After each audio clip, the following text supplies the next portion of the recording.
സംഘടിയായ സ്ത്രീയെ താൻ വല്ലതും അറിഞ്ഞ നാളെ മുതലേ കേരളം അതിദാരിദ്ര്യ അല്ല പാവപ്പെട്ടവരില്ലാത്ത കേരളമാക്കി പ്രഖ്യാപിക്കാൻ പോണ ഞങ്ങ.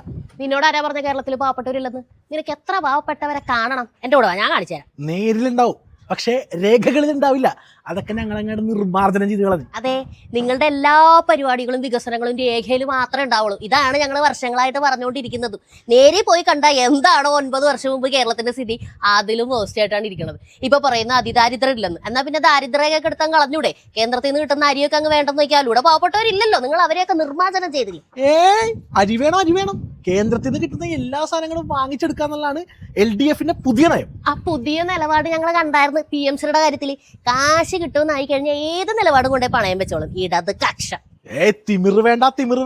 3ാം പിണറായി സർക്കാർ ഇങ്ങോട്ട് വന്നോട്ടെ, നിന്റെയൊക്കെ വായനങ്ങൾ കൂട്ടിത്തുന്നു. എത്ര കൂട്ടിത്തുന്നിയാലും പൊളിച്ചു കയറി ഞങ്ങൾ തുറന്നു പറയും നാട്ടുകാരെ പറ്റിക്കുന്ന ഇടതു കക്ഷത്തെ പറ്റി. പോടാ, ഞാൻ പോയി മോഹൻലാലിന്റെ മമ്മൂട്ടിയുടെ ഒക്കെ ഫ്ലെക്സ് കയറാകട്ടെ.